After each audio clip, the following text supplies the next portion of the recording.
Steve, thank you so much for joining us today. There's been a big push in the U.S. on acquiring rare earth elements, and the U.S. government has made many equity investments in a number of these companies. And as a result, many of these rare earth or critical mineral companies are up 100% or more on the year. And you and your team at Sprott have created many products for investors focused on critical minerals. And I want to discuss some of these products. But before we do that, why don't we just start with a brief discussion on rare earth elements and critical minerals and what exactly they are and why are they so important? Yeah, absolutely. It's a great place to start, and thanks for having me here. Critical materials is a term that's used pretty much by governments, and it's really picked up a lot throughout the industry. And basically, critical materials have several different categories they could fall into, but predominantly it's those materials typically tend to be metals that governments are viewing as vital to whether it's energy security, national security. And typically in there, when we're starting to look at different critical materials, we tend to think of them around energy and what that means as far as the generation, transmission, and storage of energy. On generation, things like rare earths that you mentioned make up a group of those critical materials. Also, silver and uranium. Copper kind of falls under that transmission banner, really stretches it across all aspects of the energy life cycle. And then the battery materials, so things like lithium, cobalt, graphite, manganese, nickel. Those are the nine or so that we focus on. They've become increasingly important because, if you look at geopolitical landscape and how that's developed over the last, 4 to 5 years or so, what you're really starting to see is a lot of countries are waking up to the realization that a lot of the supply chains to these critical materials are outside of their control. So we're starting to see, countries realizing that because China has such a stranglehold on a lot of these critical materials like rare earths, where they're by far the biggest producer in supplying the globe, they're looking to increase domestic supply and encouraging mining and refining within their domestic borders. You're right. The geopolitics is playing such a big part in everything here in the last 5 years, but maybe you can just tell us how important China is to the mining of rare earth elements and also to the processing or production of them. Yeah, and this is something that China spent the last 2 to 3 decades really building out global supply chains. A lot of the critical materials that they'll mine come from other countries like Africa or Indonesia. And they'll bring those back to China in many cases for refining. Rare earths is really in the news because it's very important to a lot of aspects of, not only energy security, so think of things like EVs and wind turbines. But we see them used in AI data centers in certain cases, but also really importantly in defense. So it's used in the guidance systems for missiles and things like that. So what's happening is the United States and allied countries are trying to find other ways to access those critical materials. China realizing that they really have the pole position as it relates to the refining and production of rare earths, has really used that position to leverage trade negotiations with the United States. So what we're starting to see now is, the U.S. and other allied countries like Australia and Canada working together cooperatively to really secure those supply chains. Just this week, we've seen that the U.S. and Australia have agreed to building out some of that production capability within Australia. So Australia is a very important commodities partner. They have access to a lot of critical materials, whether it's rare earths or uranium or any, nickel, things like that, lithium as well. And we're starting to see countries go down the path of talking about stockpiles. Australia's talking about that and potentially letting other countries buy into that. The U.S. announced last week that the Pentagon's looking to build a $1 billion stockpile of critical materials, rare earths figure to be an important part of that. Yes, and along those same lines, I recently read that JP Morgan is creating a $1.5 trillion security and resiliency initiative in key sectors such as critical minerals. And this will include both venture funding and also direct investments into companies of up to $10 billion. So that's quite significant news also. It is, and when you really drill down into that announcement, they have, I think it's 27 different areas that they're looking to focus on.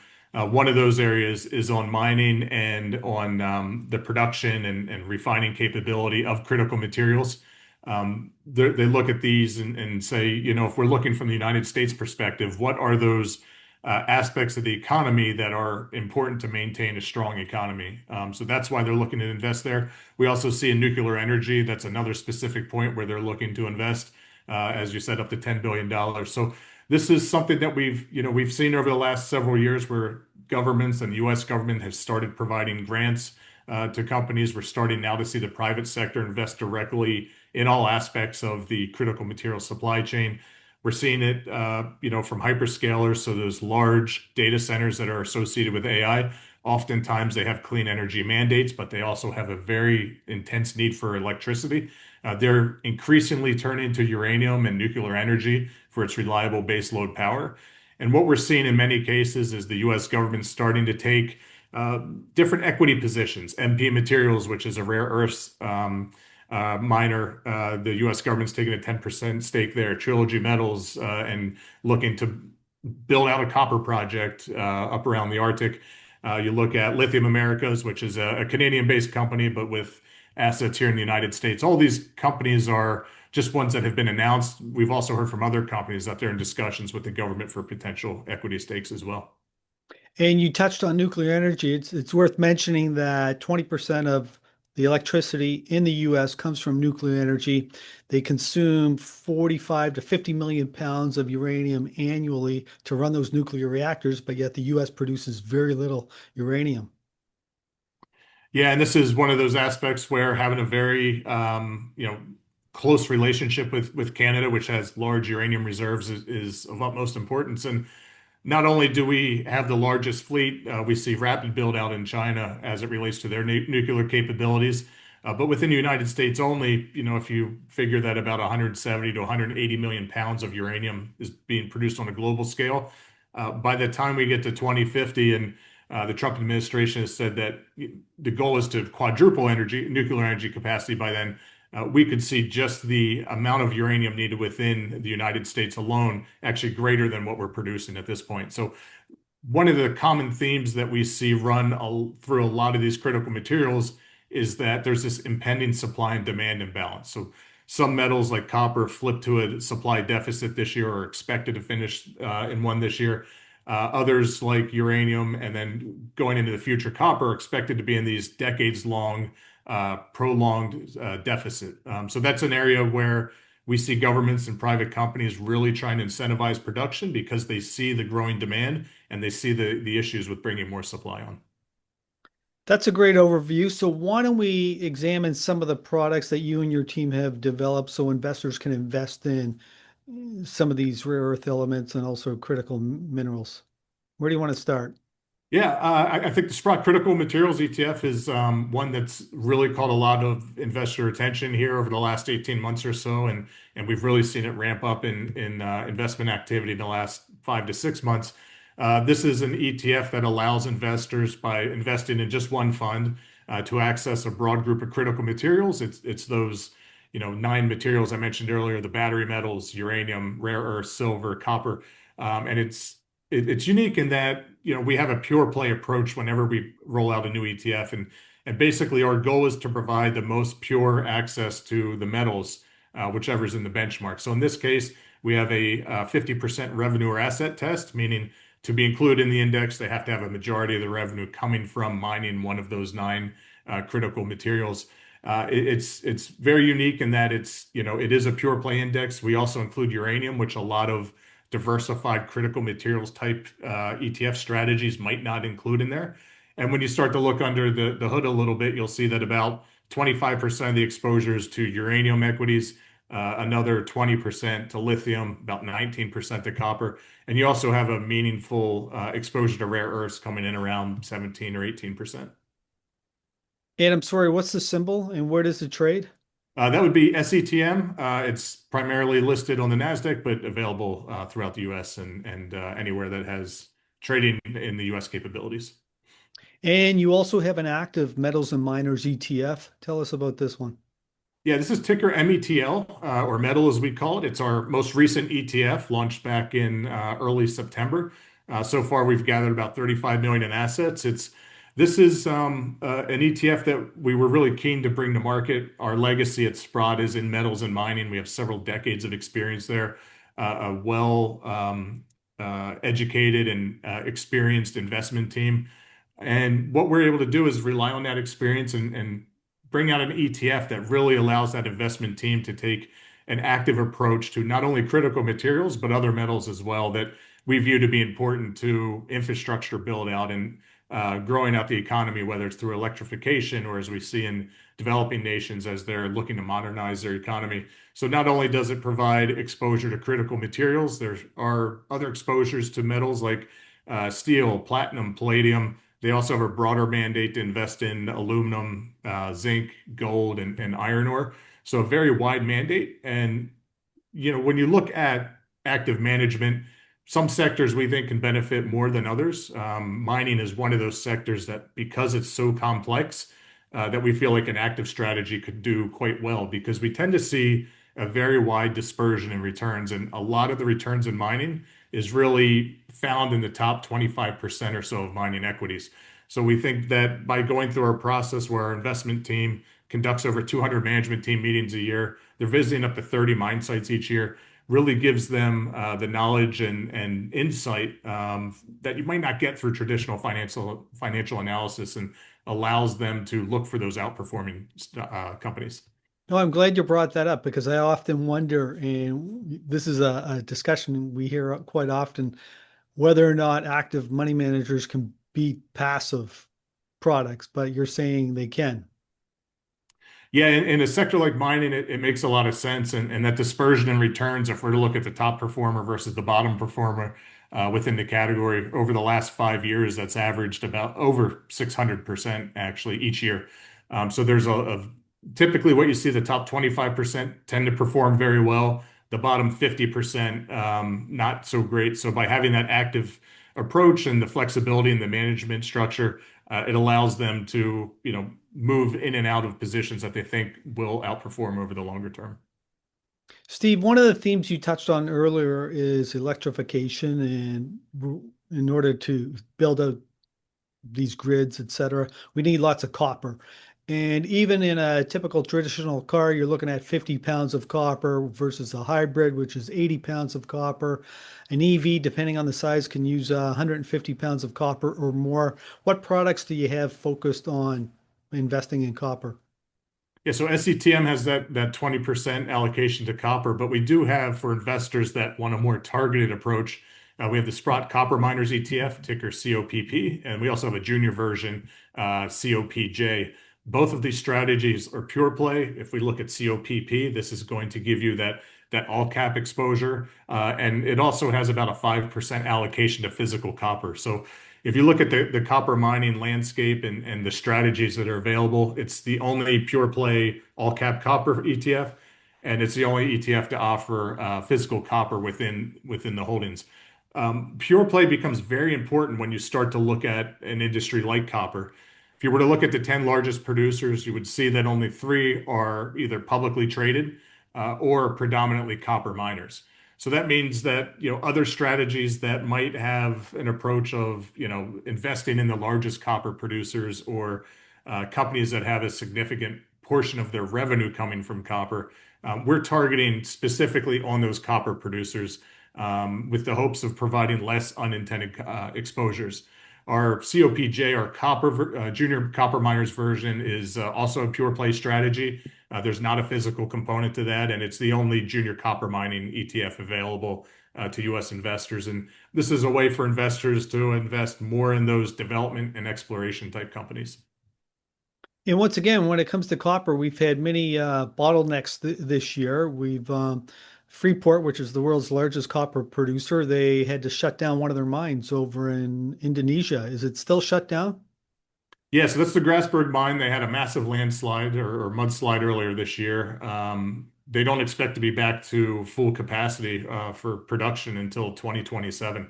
It really not only sent a lot of mud into the actual mine itself, but damaged a lot of the infrastructure. So it's the second largest copper mine in the world. And when you look at that and some of the other major disruptions we've had, so far this year, we've seen about a 5% reduction or disruption rather, in copper producers. This is something that we tend to see year on year. Uh, lot of the large mines have been impacted this year. We've had civil unrest that have closed some other mines. So copper's unique in that not only does it have that favorable supply and demand outlook for investors, we're seeing investments start to come in with some mergers and acquisitions that are happening specifically on the basis of larger, maybe more diversified miners targeting pure play copper producers or just the copper assets. Lets you believe see how important that's being viewed within the industry. Also, what we tend to have with copper mining is that a lot of the easy to get to material has largely been mined out, and we see declining ore grades. This makes it much more difficult to ramp up production. We're not seeing large discoveries like we have in the past. Over the last decade or so, we've only seen out of the 250 or so discoveries, only about 14 of those would be classified as major discoveries. So a lot of disruption in the industry, issues bringing on new mines, and we're starting to see investment come into that space, whether it be from governments or private companies. Steve, one other metal I want to ask about is lithium. 2 or 3 years ago, lithium was just ripping to the upside. It was up huge. And then all of a sudden, I'm not too sure what it was, but it just cratered. And all the mining stocks associated with lithium also pulled back significantly. EV stocks also pulled back significantly. But maybe you can just touch on what's happening with lithium, and have we found a level where we're starting to consolidate now? Is this sector that investors should be looking at, and what products do you have for investors? Yeah, those are all great questions. And the lithium industry, I think, is kind of the poster child for the influence that China is able to have as it relates to the critical material supply chain. They're by far the leader in the production and refining of battery grade lithium. Very important for not only storage, but also EVs, as you mentioned. When you start looking at kind of the underlying market dynamics, what's happened there is as the price of lithium came down, that is making it much more difficult for some miners to invest in mines, right? And increase production as we see falling prices. We need a higher incentive price. Because of that, we've started to see, and I mentioned Lithium Americas as a company that the U.S. government has taken a stake in. That's to keep a mine in Nevada on track to begin producing lithium. We've actually seen the U.S. Treasury Secretary come out and mention that the administration plans to set some price floors for some of the strategic industries. Presumably, that would include critical materials and not just semiconductors. So we do see from the government standpoint, equity stakes happening in companies. There's the potential for some sort of price floor, which will give some stability to these mining companies and hopefully crowd in investment. But what we're also seeing is, in the United States, we tend to be a little bit different and isolated, excuse me, isolated from what's happening in the rest of the world. EV adoption continues to move on, quite nicely at a good pace through much of the world, even as, the headlines in the US might have you believe that, EVs aren't being adopted quite as much. We're not the major player in that market. That's China. We see the European Union, many countries there have actually gone predominantly electric in their new vehicle sales. So a lot of these factors are coming to play. I think the short story is you had an oversupply of lithium in the near term that crowded out investment. We saw prices come down. I think we're at a point now where we're starting to see not only individual companies, but governments understand the value in lithium and the supply chain around batteries. That's starting to bring investment back to the table. And, we're still have a favorable opinion on lithium moving forward. And Steve, what products does Sprott have for investors so they can focus in on lithium? Yeah, so the Sprott Lithium Miners ETF, LITP is the ticker, also listed on NASDAQ. That's going to be a pure play lithium miners ETF. That's the first way and most pure way out of our lineup. Also in SETM, there's about a 20% allocation to lithium. But we find for investors that want to see that targeted approach and maybe overweight their exposure to lithium, LITP tends to be where they go. We do see that lithium, unlike what we're seeing with maybe some of the other metals, tends to be very news driven. So we tend to see these larger pops when there's positive news for the industry. But as with a lot of the critical materials, we would tell investors to expect some volatility as we're going through a structural shift in the global economy. I was in London recently and I saw a lot of those Chinese produced EVs, the BYD, Mhm. beautiful cars. Yeah, and that's one thing I think that gets lost within the U.S. We are so geographically dispersed across the continent. Once you start going to China and many parts of Europe, it's very much urban, right? So EVs tend to be a much easier mode of transportation. While we still have, it might not be quite as practical in the U.S. What we think that we're going to see in the United States is a little bit different path. Instead of going from gas-powered cars straight to EVs, we expect to see hybrid continue to see some advances in acceptance, whether that's plug-in hybrid or other types of hybrid vehicles. And with that, you do still need some pretty significant battery capabilities. We do still see a demand for lithium coming from hybrid. Not quite as much as EVs, but still positive for the demand picture. Yeah, I recently took out a Honda Civic. I think it was a hybrid. Beautiful car. My Yeah, kids didn't like it though. they're really technology forward, right? And when you start looking at EVs, it's not just only about the lithium in the battery or even in hybrids, but you also have all the increased copper because of a lot of the electronics that you tend to see in EVs.